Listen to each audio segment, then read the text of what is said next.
Good morning, ladies and gentlemen. Welcome to the Woodrow Wilson International Center for Scholars. The Southeast Europe Project is especially pleased to welcome back to the Woodrow Wilson Center Spyros Kouvelis, who was here in March of 2009 as a member of the Greek Parliament. He was in charge of PASOK's environmental policy coordination and was here to address the topic of protection of the Mediterranean ecosystem. So today, we're even more honored and pleased to welcome him back as the Deputy Foreign Minister of Greece to discuss greening the Mediterranean, Greek foreign policy against the backdrop of the financial crisis. As many of you may know, the government of Prime Minister George Papandreou has turned towards the development of energy efficiency and application of innovative systems in the field of alternative and renewable energy through the liberalization and privatization of the country's energy sector.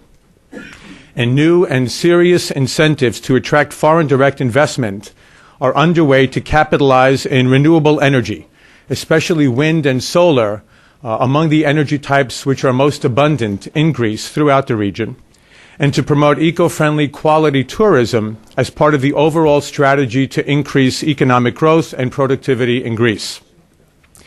The Prime Minister also recently declared that imposing difficult austerity measures, and that process is continuing today, Mr. Minister, those conditions that have been dictated by an IMF EU emergency $150 billion loan to pull Greece out of this unprecedented debt crisis will, in positive ways, give Greece necessary time to implement these challenging structural reforms.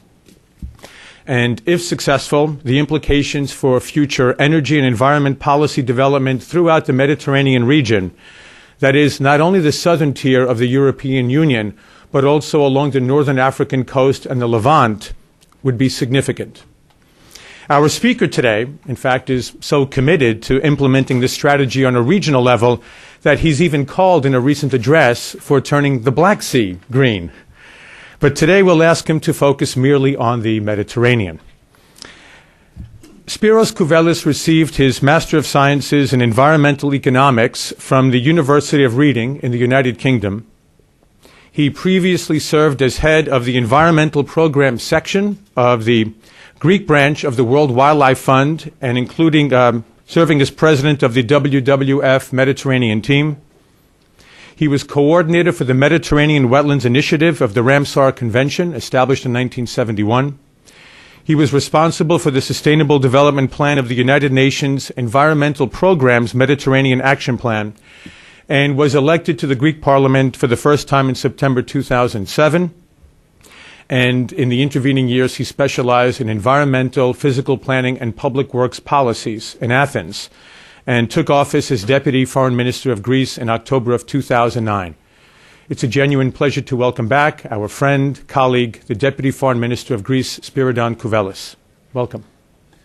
John, thank you very much. It's the second time that I have the pleasure of you welcoming me here at the Wilson Center, and it's always a great pleasure. It's an honor for me to be here again 1 year later and to talk under a different hat and into a different situation now. Both for my role, but also where the world stands and where Greece is within this whole picture of the world. First of all, I'd like to thank all of you for your attendance here. I know it's a week that Washington, D.C. is not that very full of people, but you actually here proved the contrast. And thank you. I really want to thank you for this. Also, I'd like to thank you, John, for your insistence every time that we speak about turning the agenda towards the green matters, how we try to green the Mediterranean, how we try to promote the green development through the actions of the Greek government. And just to underline the point, I'd like to inform all of you that here in my visit in Washington, D.C. this time with the Greek delegation, I have the pleasure to have with me the Deputy Minister for Energy, Mr. Yannis Maniatis, who is here with us in the room. Because, as you say, John, very correctly, we mean business with the green development and the green energy. We want to make things happen, and we try to do this in the coordinated way. Before I come to this, though, and speak about our work in the Mediterranean and in the broader area, let me start from where we are today and how we find ourselves ourselves, meaning Greece, in that time of crisis. If one starts to look and try to find out why this whole thing happened, how we found ourselves in this mess, if I can say, the one component is the global crisis. The one component is the global crisis that started from actually the other side of the Atlantic, this side of the Atlantic. We all remember the story, Lehman Brothers and all that. It flew over to Europe, and then we had a global crisis. That came at a time where the world did not need a weakened growth and strength of the financial sector, and this is what it got. So it made it all more difficult, and of course for Greece that didn't make it any easier. But at the same time in Greece we had a home-brewed recipe for the crisis itself, and this is what we, as a government that was elected right in the middle of this crisis in October 2009, addressed and recognized as the main source of the problem. We said that we have to get our act together and correct the problems that were made within Greece. And these problems, they had a name, they had an identification, and that was that Greece was the only European country that was combining two very difficult characteristics. One of them being that we had a very high public budget deficit, and the other was that we had a very high public debt. You would find countries in Europe that had higher or lower, if you want, marks for the one or the other, but not a combination of two. Greece was the country that had the combination of two that made it much more vulnerable to attacks for speculation, to attacks against the Eurozone, and Greece was the entry point. So that's how we came to be on the spotlight of everyone. Now, the Greek government tried immediately, our government, to address the situation. And what we did was to have the Stability and Growth Program, and that's a program that actually focuses on both. I will tell you a couple of words about that, both stability and growth. And the agreement, or memorandum as we call it, with the Troika, that's with the European Commission, the IMF, and the European Central Bank, for the loan of 130 billion euro that is necessary to help Greece over the next 5 years to overcome this situation and readdress its economy. The two objectives of this program are, on the one hand, to reduce public spending and contain the deficit, and the other is to boost development and growth. On the first objective, the reducing the public spending, we have already engaged and have put to implementation a number of reforms. The tax reform, which is very important so that it is a more equitable and fair way of collecting taxes and actually making sure that taxes are paid. The second is the pension reform that is discussed in Parliament yesterday and today, and the good news is that yesterday we had a majority vote on that already for the first voting, and we expect to have the same tomorrow, which is not a small thing for a country like Greece. And then we also have a number of reforms that are underway in public health and medicine legislation, in privatization schemes for public companies and so on. The good news is that all this work is bringing some result. Yesterday we had an interim review by the Troika, those three that I said, IMF, European Commission and European Central Bank, that confirms that Greece is attaining its targets, it is on track, and it speaks of significant, I'm quoting here, significant progress on fiscal structural reforms. That's important because, you know, those measures, when a country has to take them, they hurt, and people don't accept them easily. But when you see that you have a result, then it makes all the difference, because everybody understands that there's a reason why this is happening.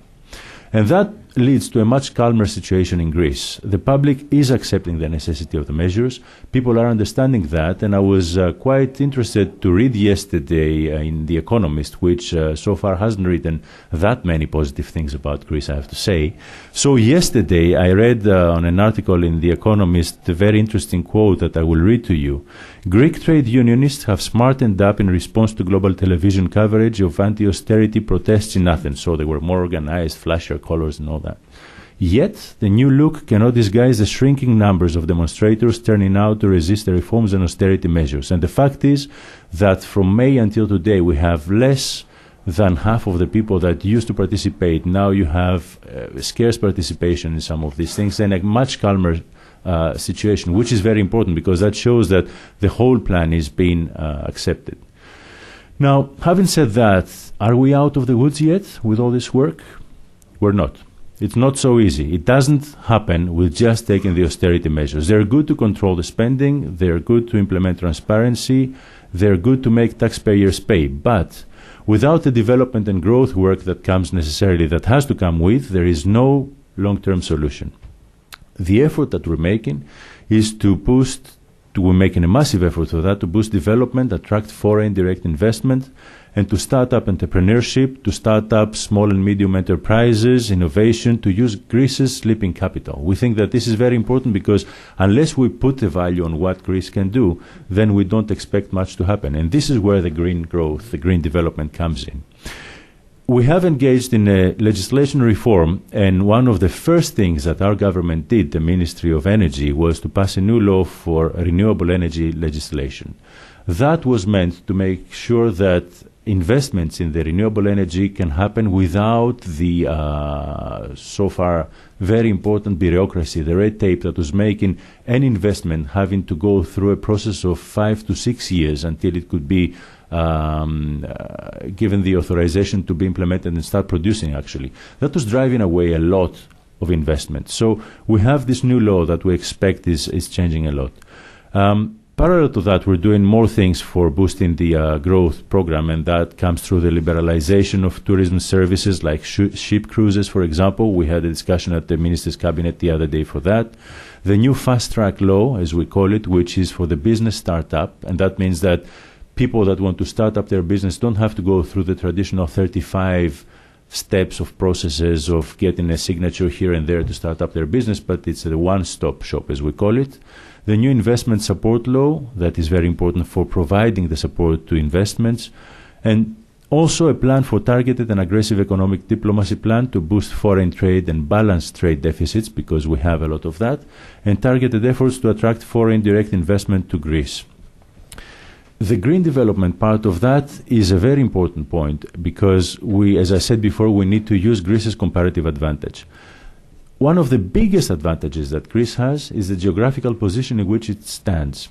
If you take a mental picture in your mind, Greece is sitting just between the Balkans, Southeast Europe, the East Mediterranean, which is less, I would call it, developed and interconnected than the west part of it, and the Black Sea.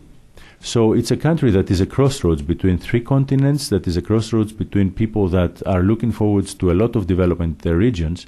And in doing that, it can be a key player in some sectors that we consider very important. Renewable energy is the biggest, of course, because we think that renewable energy is not a case that we want to develop only in Greece, but we are in collaborations for doing that also in the Balkan and the North African region, Libya, Egypt, and so on. And it's not just the renewable energy. Greece is planning and is working very actively to become the energy crossroads of oil and gas pipelines and also the electricity channeling between the south and the north, the transports and logistics hub, and I will tell you a couple of examples of that, infrastructure, ports, railway, airports, tourism and real estate, because tourism is very important for Greece, and tourism services, and of course, one thing that we should never forget, which is the produce, the agricultural products of Greece, because Mediterranean diet is known all over the world. Now, all this we put under the hat of what John mentioned before, the green development, because we say that energy, whichever way we do it, has to be the energy that takes us to the next step of technology, so green energy, green renewables, and so on. Tourism, again, putting to value the landscape and the values of Greece. And we're doing this not only in our country, although in our country we start to have the first success stories and they begin to emerge for foreign direct investment. We signed a few months ago a $3.5 billion agreement with Qatar, $3.5 billion for an energy hub in Western Greece. We have the agreement for the port of Piraeus with China, the logistics center, and so on, and more things to come. But the role of Greece in the region is more than just what happens in Greece for this green energy and green development. We have set a target for the Western Balkans to become part of the European Union by 2014. This is a target that was set by our Prime Minister, George Papandreou, and it coincides with the Greek presidency of the European Union. We have set, as you said, John, very correctly, the target to drive green development into the Black Sea, and we called it Black Sea Turns Green because we recognize that it's an area that can have a lot of positive development through going towards green energy, having environmental infrastructure, and so on. But the two more important are things that are happening with the Mediterranean. Greece is part of the Union for the Mediterranean, and actually not just part, but we have put a lot of emphasis on making sure that we, as Greece, have the Secretariat for Energy in the Union for the Mediterranean. For those who are not familiar with that, that's a union between the the European countries and the North African and East Mediterranean countries to promote a number of sectors, including transport, institutional development, energy, and so on. And Greece secured the Secretariat for Energy. The reason is that we want to play our cards to be the ones that drive green development through green energy in that region, to make sure that Greece has a role to play in the interconnection between projects like the Desert Tech and those that are looking for development of renewable energy in North Africa, and to connect that to Europe. And we're actually very, very actively looking for signing the agreements for this transport of for the transfer of energy from the south towards north. And the second is that Greece has engaged into what we call the Mediterranean Initiative, which is an initiative to drive the Mediterranean towards the new development era, the green development that will also be the regional response to climate change and the challenge of that. And this comes again through green energy. And finally, we are very active also in the Ionian Adriatic Initiative.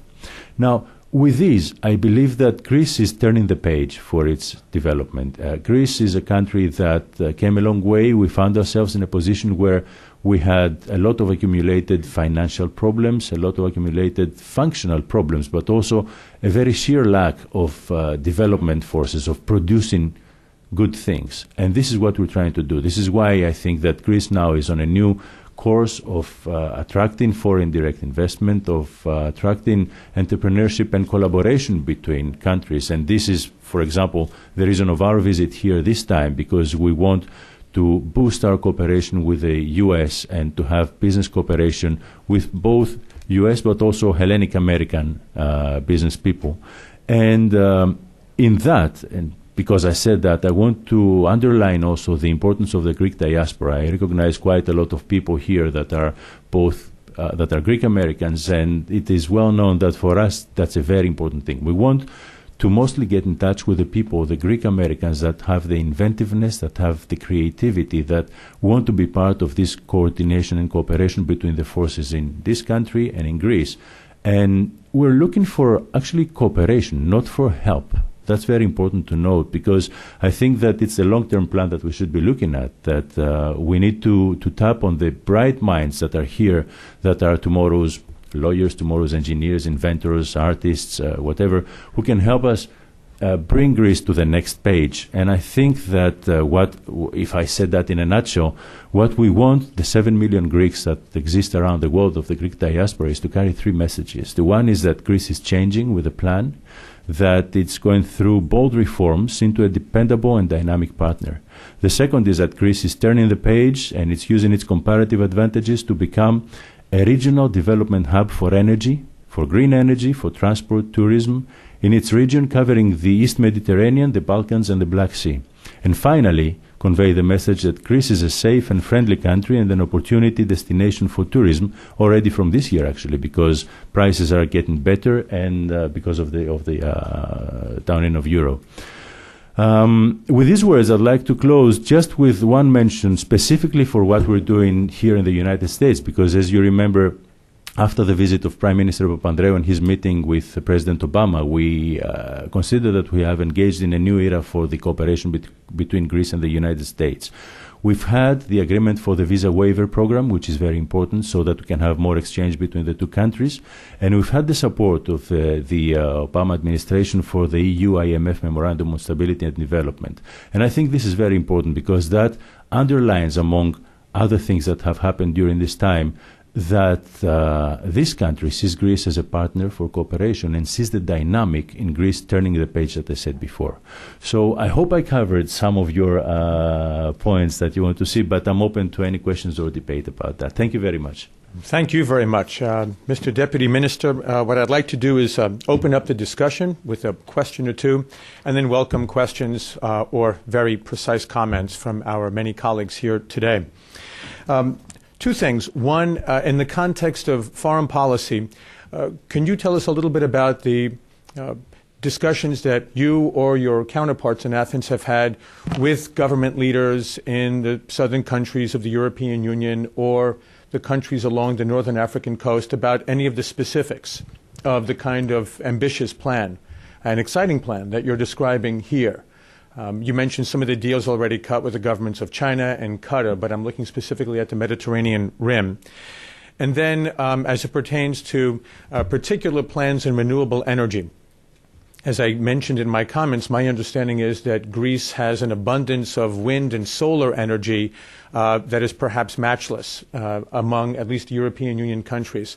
Are there any specific plans to develop something along the lines of a solar power grid where Greece serves as a hub and not a transit country as it has in recent years for oil and natural gas? Okay, let me start by those 2 points. First of all, the discussions that we've had with the Mediterranean, I would mostly put the focus on 2 cases. The 2 cases are Egypt and Libya. You probably know or may not know that Prime Minister Papandreou paid a visit to Tripoli in Libya and had a meeting with the president of Libya, Gaddafi. And among the things that were discussed, one of the highest priorities is the development of joint efforts for green energy. Green energy meaning not only the energy creation by solar and concentrated solar power, but mostly what is very important, and actually I'm planning to have a visit to Libya for that purpose quite soon, is to have the interconnection between North Africa, Libya, via Crete towards central Greece, because that actually allows the transfer of energy from the North African coast to Europe, to Greece and then Europe. Same thing holds, and this has been discussed already at the business level by counterparts in both countries between Greece and Egypt. We also discuss and are looking towards the interconnection between Egypt and Crete and then Greece, and that is also to tap on the very vast potential for solar energy on the North African side. Now that is, for me, the most important part of the work for the Mediterranean, because the point here is that you can have as much generation of energy from green sources as you want. Unless you have the right interconnections, it's like having nothing. I mean, you cannot actually use the energy. So you have to be able to transfer it to where the need is. And the need sometimes is even further north than Greece, but it has to get into the European Union. And that's where Greece comes in as a hub in the one sense. The second, as you say, is the renewable energy itself. You said it very correctly, John, that Greece, actually I was told that when I was visiting the NRL here in Denver last year, and they told me that Greece, along with the island of Hawaii, are probably the 2 richest places in the world in renewables, if you take into account solar, wind, and geothermal. Greece has this very huge capacity, but most of it comes in the islands or some of the coastlines. And unless, as you very correctly put it, have some kind of a grid, that a smart grid that actually allows you to tap on this energy, then you cannot use it again. It is in the priorities of our government to work into the direction of development such a smart grid, and it is in the directions of our government also to team up with strategic partners that will work as partners, not just funds, but partners in developing this work. So that definitely will be a change of page for the Greek side. Thank you. Why don't we open it up for questions? And I see hands 1 and 2 right here. So if we can get the microphone, please, up to the front of the room. And we'd ask you, especially for our television audience, to please introduce yourselves clearly by name and by affiliation. Microphone, please. Thank you. Thank you. Julia Panuria Clonis. I'm an international consultant on environmental issues and environmental and gender issues in sustainable development. From press reports, I understand that the Prime Minister of Bulgaria made an announcement that Bulgaria will withdraw from the agreement for the oil pipeline between Burga and Alexandroupolis, and that will happen after the environmental assessment is finished and so on. Could you comment on that, please, and the implications for Greece? Sure. Thank you. The Borgas Alexandroupoli is a project that has been designed with the participation of Greece, and it has been a strategic target for Greece for many years. Greece has taken it very seriously, and we have actually committed ourselves to going through with this project. We had the agreements with the Bulgarian side, with the Russian side for this project, and we consider it very important, both on energy and geostrategic importance. Actually, a few days before those announcements by the Prime Minister of Bulgaria, the Ministry of Environment had called a meeting with our Bulgarian counterparts to discuss and move as fast as we could with the environmental impact assessment for the project. Sadly, a few days later, the Prime Minister of Bulgaria announced exactly that, and in a way put it as the withdrawal of Bulgaria from the project, which is a very negative development. Still, from our side, we keep still on pushing for the project. We actually, the Ministry of Environment is planning to continue on presenting also the Greek side for the permit for such a project eventually that would happen if there was a change of minds in Bulgaria. And we still consider it very important. Now, the problem is that we cannot take this decision for Bulgaria. They have to decide it themselves. And we hope that it will go through. We maintain our course for such a project. But if I might, Mr. Minister, in the context of regional energy linkages, there is still this very important development of linkage on natural gas between Turkey and Greece that will then follow on to Italy as well. If you want to just elaborate on that. Thank you. Yeah, it's and thank you for the reminder. It's the project, the ITGI project. That's for the transfer of natural gas from Azerbaijan via Turkey and Greece to Italy. That's a very, very important project. That's I cannot rank them, but definitely that's an equally or even more important project because the natural gas is, as one put it, the petrol of the future. And I think that on this one, we're moving on a very good track. We've already had the tripartite agreement between the three companies from Italy, Greece, and Turkey that are participating in the project. We had meetings with our Azerbaijani counterparts and the Minister of Energy too, so that Azerbaijan is actually committing to the quantities of natural gas that have to be transmitted through that. And I believe that this is a project that we will push, and it's actually starting to move with a strong dynamic so that we can move to the construction of it. Thank you. Our next question. Mr. Minister, I'm John Alexiou. I'm an industry consultant. I wrote my question here while you're speaking. Now, as we all know, the word green has many connotations. Besides the color, it could mean energy, nature, economics, business, government, home, building, and design, and many, many more. The Harvard Business Review, which everybody should read, rather study, in the June issue last month, reported about 3 smart paths developing sustainable products. The title was Growing Green. The author wrote, "Green growth is at the top of many leaders' agenda, but the way forward is rarely clear. Just because we have a successful project, that doesn't mean it is green. Green development must bring unique cultural, operational, executional challenges to make them really green." My question is, what an executive consultant told us in a management leadership seminar: one good idea is worth $1. A plan to implement this idea is worth millions or maybe billions. Now, what is your specific green plan to accomplish them? You said a lot, but all of them may not be green. You may be successful, but they may not be green. Thank you, sir. Thank you. I think it would take another speech of 20 minutes, which I'm sure you're not prepared to have here to answer your question. But just in a nutshell, I would like to... No, I speak a lot. This whole idea for green development, the green growth and development for Greece, obviously started from ideas. We said that Greece is a country that cannot compete in the traditional economic sector, say of industrial development or of mass production of agricultural goods with Central Europe or other countries with much lower cost of production.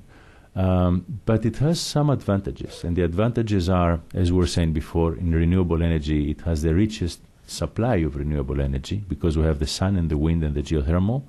It has products of high quality that actually do not need any advertisement because I don't need to try to explain to anybody the values of Mediterranean diet. It has probably one of the most beautiful coastlines and landscapes in the world. These things, if you want to develop them, you can do two things. The one is to cut down all those comparative values and try to make them compete because of low production cost and all that, or to put these things up to value. And the plan is there.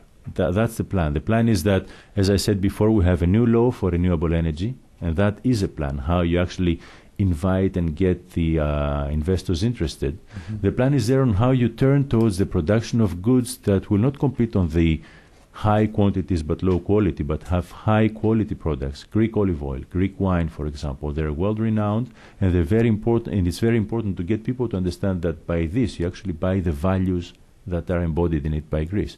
Tourism is not just a case of producing more and more hotels of medium to low quality, but you go to the high end, and the high end does not just mean a big hotel with very big swimming pools. It means something that brings up the value of the country.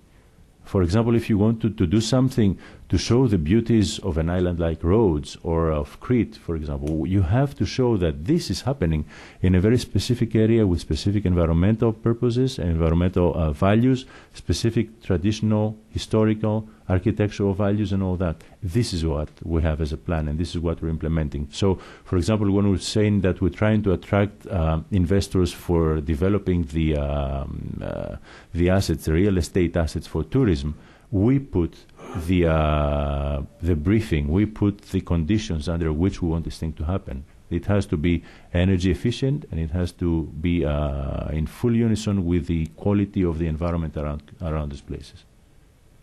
And if I might again, Mr. Minister, I want to underscore the point that you raised about bringing in investment to promote this particular agenda. I think one of the instructive lessons here is the experience of Spain, which engaged in massive public subsidies of a quote-unquote green program. And it turns out now that for every green job that was created, 2 traditional jobs were lost. That's not a sustainable path towards a transformation into quote-unquote green or renewable energy development. Okay. And if you allow me to add one thing to that, John, I believe that modern investors understand that it's a much more viable way to go into investing towards green growth than to go to the traditional things that could actually hamper the development. I'll give you an example, which is not only the case of Greece, but how we had the response from people when we presented this green agenda for the Black Sea. When I presented that, we had actually the ambassador of Japan that flew in for this purpose from Ankara. And it was the first time that we had somebody stepping up and say, we want to be part of that. We want to be part of that, invest, provide development support and all that. And the same holds exactly for what we're doing in Greece. We see that we have a very increased interest for foreign direct investment because there is this plan that is innovative, that is modern, and it has viability for the future. Thank you. Okay, I have a hand up over here. I've got a few hands. I've got you marked. Mario is okay. Can we get the microphone there, please? Thank you. Good morning. My name is Marius Eftimiopoulos. I'm a scholar with the Southeast Europe Project here at the Wilson Center. Now, my question is relevant to the actual development. You spoke about the development on green policy. Now, I want to know: do you have any plan on energy security? Is there any planning according to the investment? I think there should be a plan on energy security, and I want to know more on that. Thank you. Thank you. Thank you. Of course, we have a plan on energy security because you cannot design your energy mix or your energy plan for the country without making sure that you have two things that are the preconditions. One, that you will have enough energy for the development of the country. And the second, that this energy will be affordable to people, because if you provide the energy but it's too expensive, then you actually hamper your development instead of making it grow. The plan, in just a nutshell, because that's a pretty complicated thing to explain, has to do with the, and actually it was presented to the Cabinet of Ministers by the Minister of Energy the other day, is how we foresee the energy mix from here until 2020 in order to be also in line with what we have agreed with the European Union. So you have one percentage, which is 20%, that has to be coming from renewable energy sources, and this is our commitment to the European Union in line with the Kyoto Protocol, the climate change protocols. And then we have a very, how would I call it, a very set target for what we want to do also through the energy hubs and the energy input from compressed natural gas, from the pipelines for natural gas, from petrol sector, and the gradual phasing out of the more polluting, I would say, sources like the lignite, which is a national energy source, but we also, for environmental purposes, have to phase it out, and at the same time make sure that the people that get their employment from that sector are trained and transferred to the new sectors for energy. So, in a nutshell, that's what it is, but I can tell you more in more detail later on. All right, let's swing around back there. I've got two hands up. Okay, one, and then Nick, and then we'll come up here, and then we'll move over. My name is Barry Ali Ruiz. I'm with Polytrade International Corp. And I wanted to ask, as a green energy company, who can we contact? Do you have like a contact person or an organization that we need to contact to do business with? And also, if you're planning on having any business people coming in from Greece to meet here with the U.S. business people. Mm-hmm. Thank you. See, I tell you, there's interest. Okay, there's one of two ways that one can do it, and I encourage you to try to do both. One is directly with the Ministry of Energy, and that's why, as I said, we have a delegation from the Ministry of Energy, not only the Deputy Minister, but also his staff who is here with us. And the second is that there is this organization, and we have the honor to have the President of Invest in Greece with us, Ms. Vivian Boufounu, who is here with us. And it's their job to actually get in touch with potential investors for such projects in Greece and help them get through the process so that investments can happen without having the hampering the processes that would go too slow. Actually, on the website of Invest in Greece, you can just note the word. It's easy to remember. You can find electronic books that show all the opportunities for your involvement or your client's involvement in such development cases. And what we can do also is, if there's any additional interest here, please forward any emails to our offices here at the Southeast Europe Project, and we'll be happy to forward them to the Excellent. ministry. Yes, thank you. We can do that. Nick? Hi, my name is Nick Lisis. I'm a business environment expert with the U.S. Agency for International Development and a Greek American as well. We're talking about Greece's competitiveness, and of course what this agenda relies on is research and development. And of course Greece has produced many brilliant experts and scientists, and certainly many of them are here working at the National Institutes of Health, at Fermilab. I just heard about many brilliant people. But the Greek educational system has some challenges. Of course, the Greek state has a monopoly on higher education.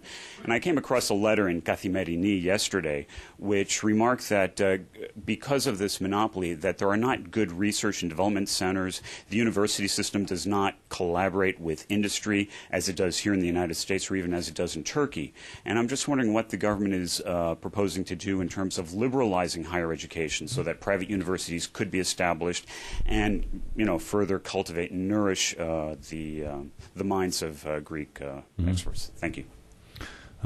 Look, I think that for the education, definitely we all recognize that education in Greece has to go through a very important review and a very important change.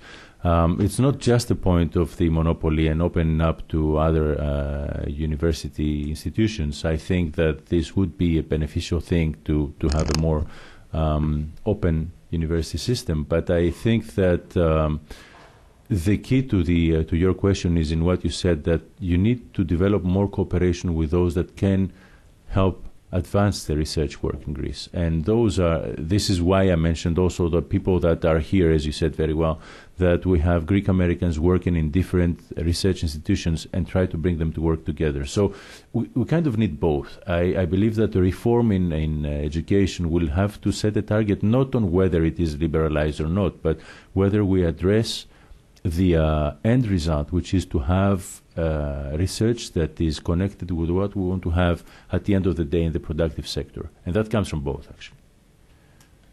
We have the gentleman up here. Hi, Mr. Minister. Thanks for your remark to start with. My question is more related. I have two questions. Can you identify yourself, please? Yeah, sorry. Rafael Ferraro from UMD in Washington. My first question related more in foreign policy. You have expressed that Greece's target to see the countries in the Balkan integrate the European Union would be for 2014. I'd like to know how confident are you to see that happen, and also maybe if you could comment the situation with the recent negotiations going with Macedonia and the Greece government, and also a question more related to some minorities in Greece, whether it's Roma, Vlach, Turkish, Albanian, or Macedonian. If just to know what Greece plan is into the country, maybe to help their situation sometimes where some are in difficulties. If there's a plan for the government there, I didn't get that last part. If you want to, only since the State Department, United Nations sometimes have expressed that there were certain lack of rights for minorities and certain minorities in Greece. If the government had a plan for that, or just to help their situation in certain parts of the country where if it is more difficult for them. Okay. Right. Thank you. Thank you. Let me first say for the 2014 agenda for the integration of West Balkans in the West Balkan countries into European Union, of course, we know that it's a pretty ambitious agenda. We know that's an ambitious agenda that is not easily attained, and that depends on two things. One, the European Union and Greece as a country that wants to be a driver of this process to provide the support towards those countries. The other comes from the countries themselves. The European Union accession comes through a process that means that tells that those countries will have to prove practically that the conditions are set for that. Now, what we want to do is to try to promote, not only politically but in practice, those countries to try to attain the necessary targets so that they can become members of the European Union. But in that case, we need to have the countries to cooperate in good faith. Now, specifically for the case of Fyrom that you mentioned, the former Yugoslav Republic of Macedonia, it is very well known that Greece has made very important steps in trying to provide a solution for that. We have accepted that we would discuss a case for the name that would include the term Macedonia in it, provided that it is also a case of the geographic identification of what we're talking about, and it would be a name that would be used for every and any purpose, the erga omnes principle that we said. Unfortunately, in that case, we didn't find the response that we wanted. We actually had a rather stiff and negative response, but we're maintaining the discussion, we're maintaining the dialogue, because we think that this is a problem that can and needs to be solved.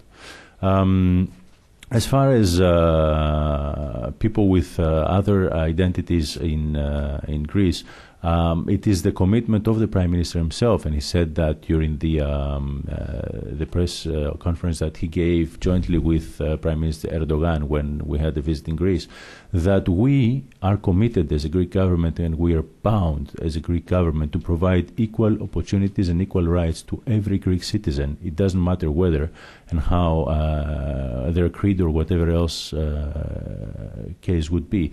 So we don't have any discrimination between people that are Greek citizens and stay in Greece.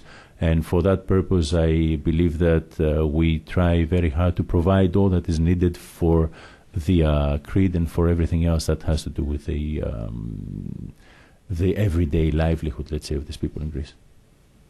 Right, thank you. Okay, we've got the gentleman in the back here, Thanasis. Thank you. Thanasis Mourakis is my name. I was until recently acting president of the American University of Afghanistan. Minister, you spoke about some of the bad press that Greece has gotten, some of which is perhaps understandable because obviously people wonder why should, the German or the French public be paying for the profligacy of past Greek governments. But I think one of the impressive things has been the seriousness and the candor with which the current regime, the current government has faced this crisis. My question is, could one do more in terms of changing, in terms of leadership, in terms of changing the discourse, the public discourse, the international public discourse, in terms of pointing out the virtue of making a clean face of it, of actually coming up with real numbers and therefore eliciting the moral and material support of our friends in the spirit of showing that we are real and are not messing around. This is really right. Thank you. Let me start by the first point that you said. We've had the negative press in some cases, and we've had the skepticism as well from some cases, whether this assistance, this support and loan would have to be given to Greece or not. If I inverse the case, I'd like to remind to everyone that we saw the global crisis starting from one case, I mentioned the Lehman Brothers case in my speech, and then it spilled over to the rest of the world.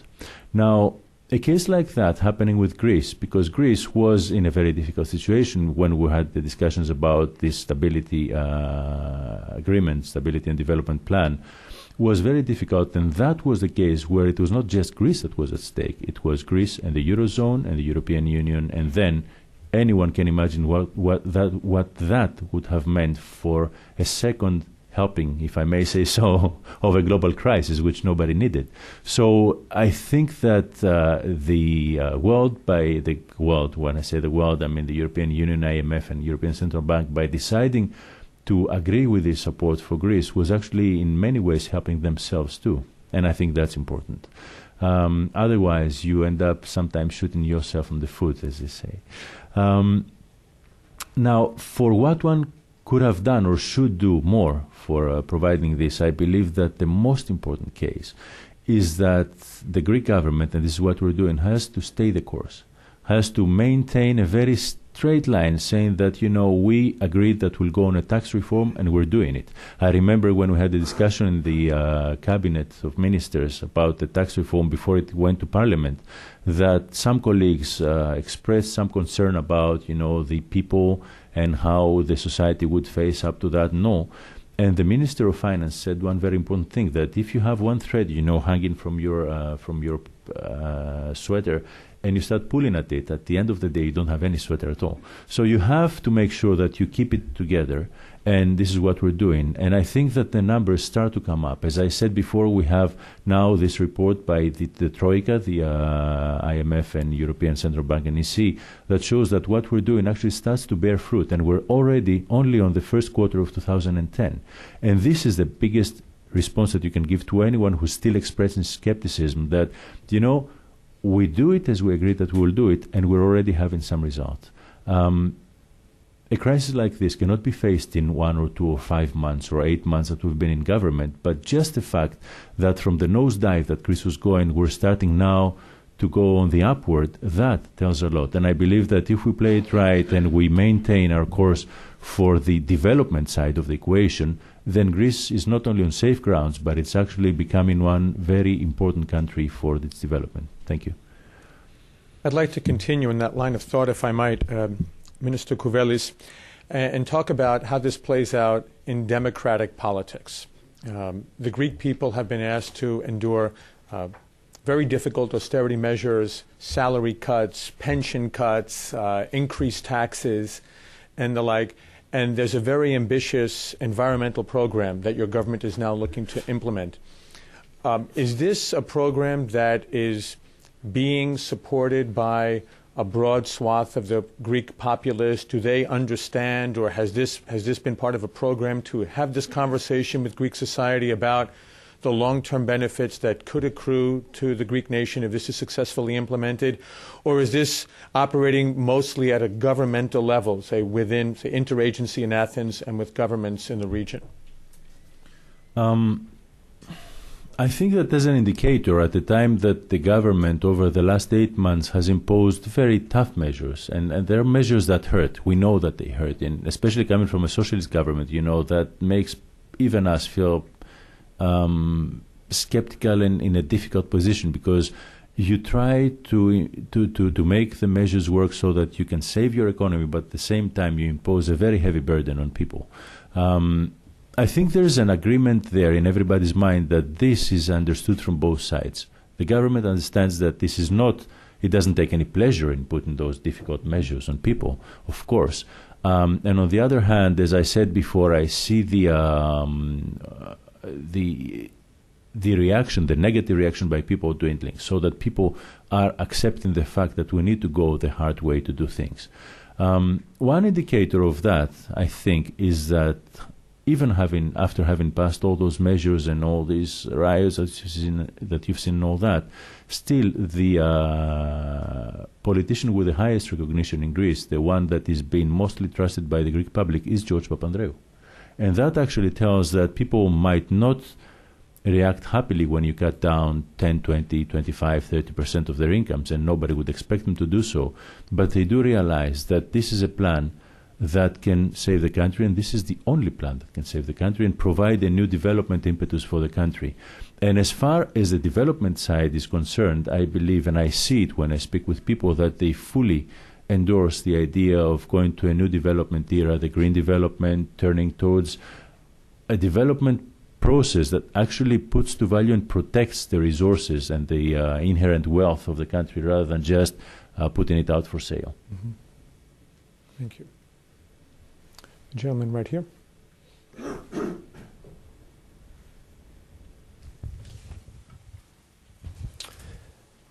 Good morning. My name's Harry Kouvelis, and I'm an intern with Senator Feinstein's office. And the disparity between the cities and the villages is troubling to me. And I just wanted to know, going forward with this energy plan, what's your vision as far as the villages versus the cities, primarily Athens, with the majority of the population, or a large majority of Greece's population? Is the ultimate goal to have all these sustainable villages throughout the country, or is the more feasible and maybe economically important goal to provide Athens and Patras and Thessaloniki with this energy from like a major smart grid that could be expanded probably more easily into the Balkans, I'm assuming? Just what do you think? Of course, both would be best, but what do you think is feasible in the short term or in the long term? I think that you cannot have a green development program that works only on one part of the country and then the rest goes business as usual, because that kind of turns over the whole process. However, there are two things that one has to focus on. One is the energy efficiency work that you have to do, and most of the energy efficiency is needed, and I think it has to start from the big cities, because that's where you have most of the waste of energy. So if you, and the Ministry of Environment has already undertaken measures for increasing energy efficiency, gives incentives for people to better equip their homes so that they have better energy efficiency, and not only homes but also the productive units. And that necessarily will have to come from the big cities, so it has to do with Athens and Thessaloniki and the other cities. Now, this is only one part of the equation. The other is the actual generation of renewable energy. These are not the same things, but they meet very much, and they are parts of the same process. And the good news with renewable energy is that by its definition, by its nature, is a very distributed production system. It's not a centralized production system. So you have to have the generation from windmills, from photovoltaics or whatever, distributed very broadly over the country. And this we consider a very important thing, because that gives an extra, it blows a new life, if you want, into the Greek landscape, into the Greek villages and all that in small places. One thing that we consider very important, as I said before, is that we need to phase out gradually from the more polluting to the less polluting ways of producing energy. And we had recently, actually, the Minister of Energy visited the area of Ptolemaida, where we have most of the lignite production. And the idea is that we want in those places to have a lot of production of renewable energy and renewable energy materials as well, photovoltaics and all, so that people can get new jobs in the greener energy, and so they would not be out of a job as well, because you have to think about these points too. Thank you. Well, I've got the gentleman there, and then I'll come up here. So,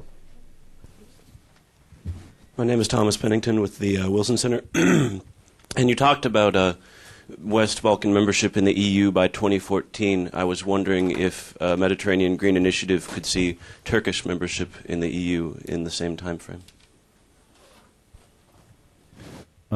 Greece has for a very long time supported the European way of Turkey. What we say, and we say it always and we mean it, is that we want to support Turkey to become a member of the European Union, and that is to the benefit of everyone, not only for Turkey, but also to the benefit of Greece, because we'll have a more, if you want, clean slate on which to do our cooperation with Turkey. We believe that the more we work, I mean, as neighbors with Turkey, the better it is for both sides.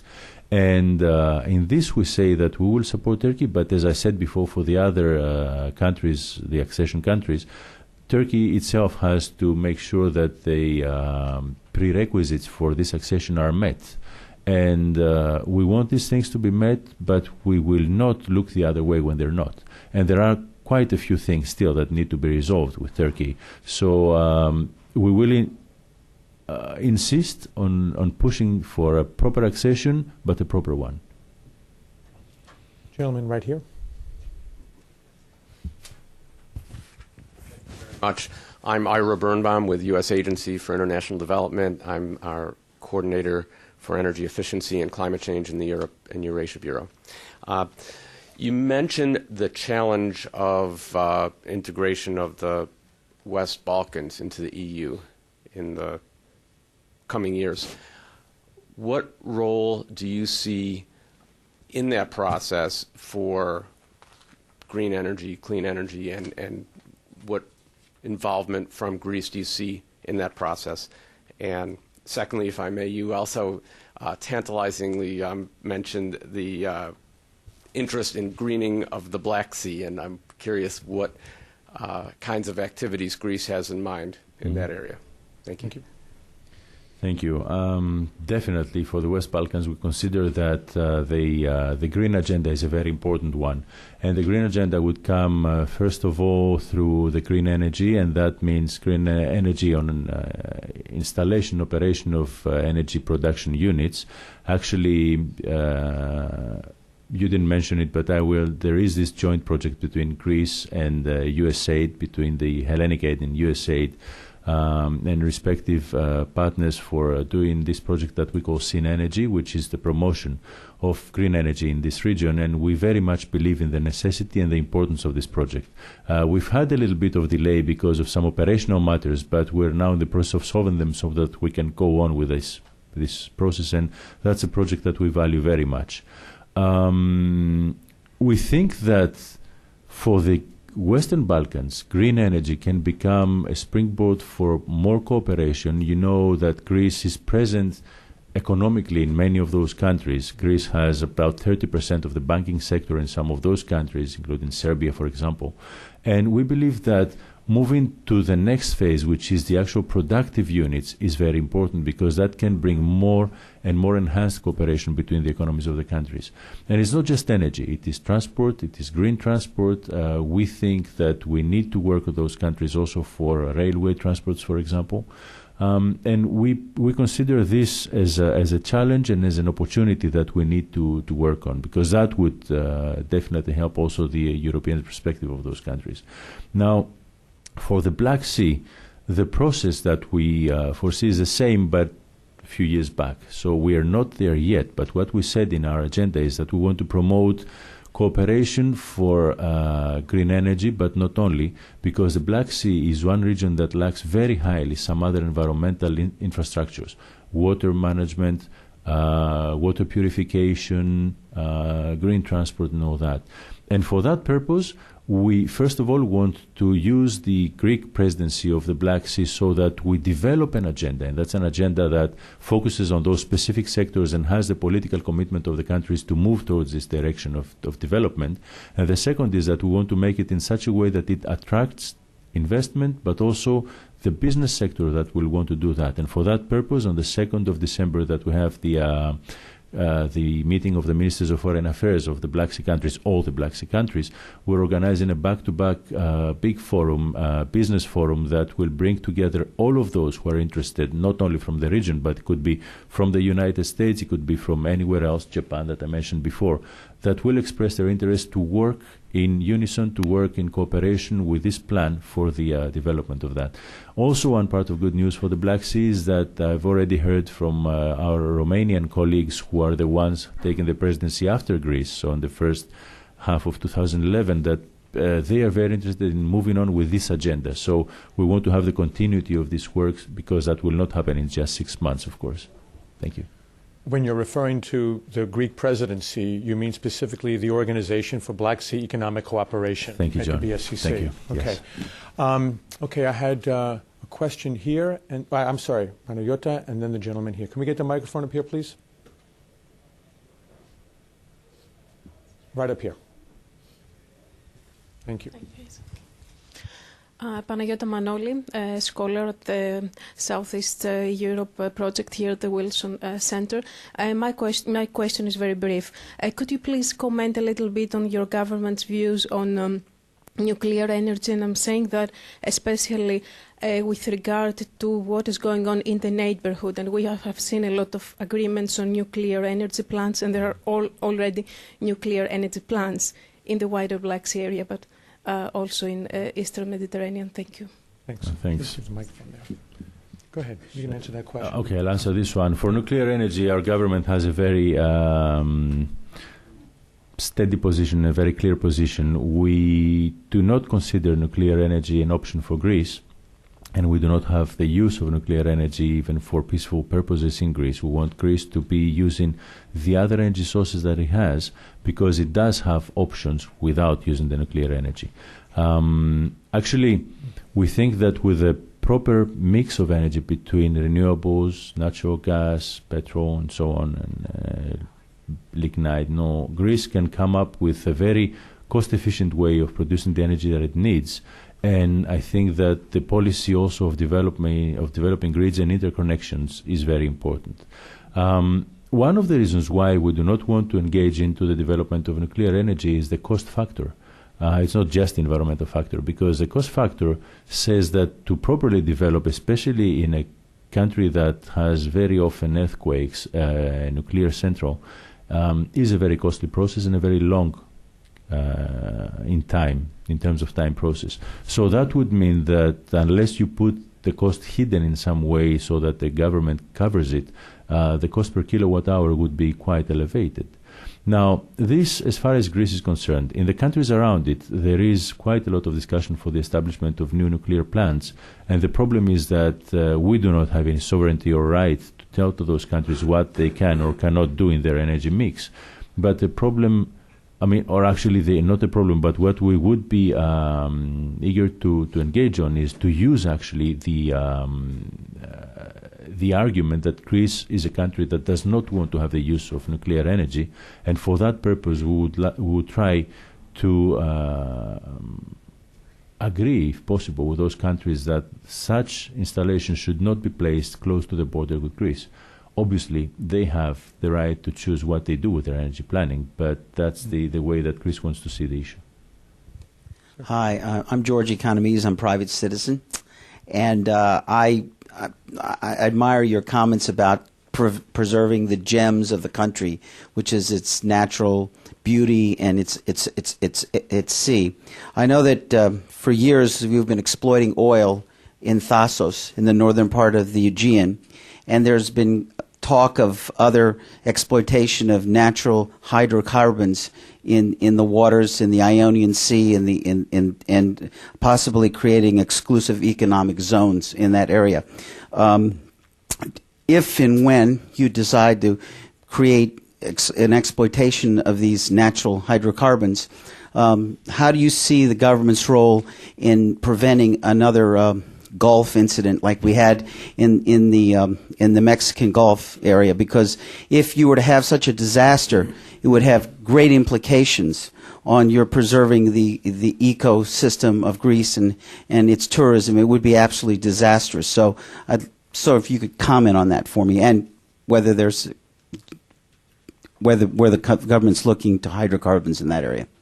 Thank you very much. Actually, my colleague, Mr. Magnatis, would be more fit to respond to that. And of course, if he has any comments, he is more than welcome to comment upon that. But actually, if I can convey what he has already explained to me, the idea is that there is already some planning and a project of a law for establishing one national company for the research for the use of such hydrocarbons. The point here is that I think it's very premature to say whether Greece would have a series of drillings and research and exclusive economic zones and all that before we even have the tool with which we could engage in such a case. But for the sheer management of cases like the one in Thassos, in Prinos that you have, it is necessary to have the right tool, the right institution that can do that.